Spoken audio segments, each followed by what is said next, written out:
Let's say you like working on your house, but you're also ridiculously wealthy and have the fancy taste to match.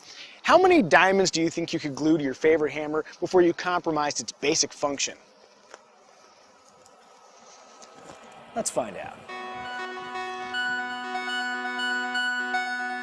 The Bentley Bentayga is a sport utility vehicle, but above all, it's a Bentley. Naturally, it's born to radiate affluence.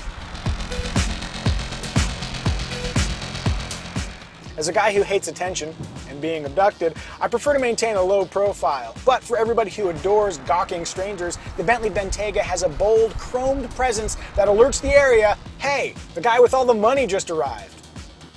Of course, affluence isn't just for show, it also exists to indulge, which leads us inside. True to form, Bentley's traditional Zudi trappings are present. Diamond pattern stitching, organ-stop vent poles, various knurled touch points, tasteful wood trim, and leather, everything. Aim a finger in any direction and it's going to hit something nice. Yeah. I'm especially fond of these metal paddle shifters that are so nicely textured that control the 8-speed automatic transmission. I kind of can't stop touching them. They're like fidget spinners for kleptocrats. Though gloriously adorned, it's inside where we confront our first challenge. The optional ventilated and massaging comfort spec seats are highly adjustable and comfortable up front. Same story in the second row, but notice the seat back angle. Fairly vertical, right? In order to angle it back, you have to slide the seat bottom forward, which slowly compromises your knee space. Indulgence demands room to recline. Did hedonism bot teach us nothing? Oh dear! Blame the 4-passenger Bentayga's immovable divider, an element not present in the standard 5-passenger layout, which offers slightly more cargo space and rear seats that fold for bulky loads. While inside, here are some random observations. At certain angles, the chrome gauge cluster surround shines distracting reflections all over the gauges. I suspect this is a sunglass holder, but if so, it crushes my not particularly bulky American Optical aviators. The sun visors do not extend, and nobody wants to see a towel in the window of a Bentley.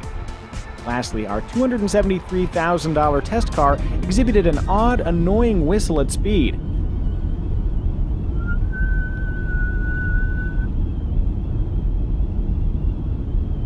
How very unbecoming. Speaking of speed, what's the Bentley of SUVs like to drive?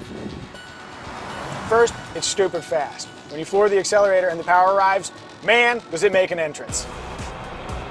Bentley says that the Bentayga will do 0 to 60 in 4 seconds flat, and I believe them because I am scanning for cops. There's one. Ignore the law in most countries, and the twin-turbocharged 6-liter W12 engine will propel you to a spiffy 187 miles per hour. Drive the EPA's comparatively boring test cycle instead, and you'll see fuel economy figures that are not as terrible as you'd think. Take that, Gelandewagen. Delegating all that W12 power is a permanent all-wheel drive system with a force and center differential and an electronic locking rear differential.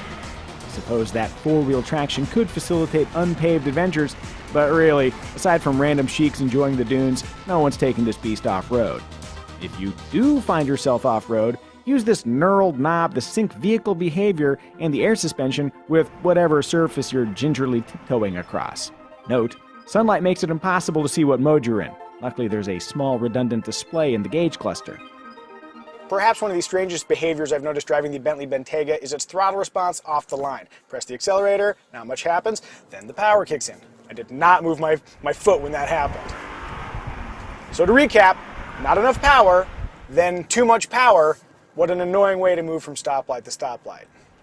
Sport mode helps shore up that lazy throttle response a bit, but then you're driving everywhere in sport mode. And I'm guessing you didn't buy a Bentley to live your life in sport mode. Similar oddness appears when you want to apply the brakes. The top bit of travel for the brake pedal feels like wet tofu. You'll have to blast through that gushiness every time you want to slow down. Keep that in mind if you're going to take your Bentayga top speed testing.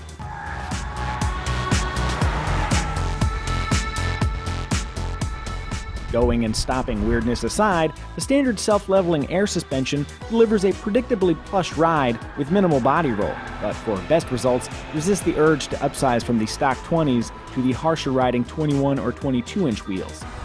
told, the Bentley Bentayga feels most at home effortlessly cruising at freeway speed. But what about when parking? Well, the variable ratio electric power steering makes the Bentayga near effortless to maneuver. Though I will say it's a little bit difficult to tell where the corners of the car are. No problem. Just use the 360 camera. Push that button right there. Though look, somebody pointed the car to the left. Unlike every other system that's like this, where the car points up. It's kind of disorienting. And if there's one thing I don't want to be when backing out of the gas station parking lot in my six-figure SUV, it's disoriented.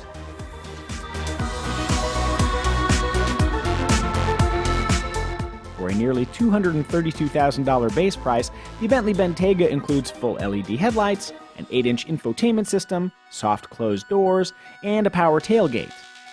Among the options are a rear seat entertainment system, the previously discussed 4-seat interior with rear center console, a 7-seat cabin because 187 miles per hour is best enjoyed with 6 petrified friends, a $4,700 name premium audio system, a Breitling clock, dynamic cruise control, blind spot warning, a wide array of wheels, hues, and interior motifs, and a hands-free tailgate that sometimes likes to work.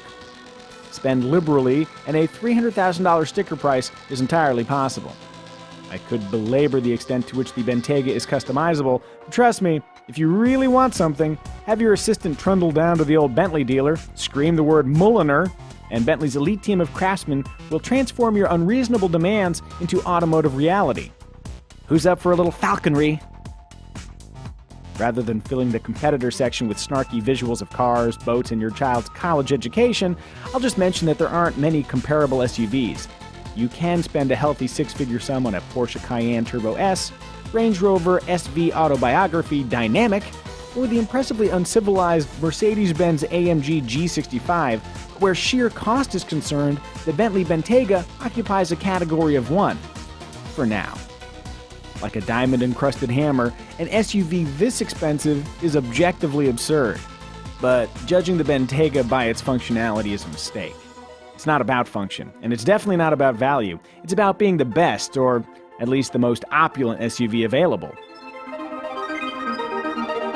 And so, the Bentley Bentayga makes no sense to me. But it's not made for me. It's made for people who spend thousands like I spend 20s. Do you live life lavishly? Do you want the world to know it? Then clap your hands. The help will bring your Bentayga around shortly.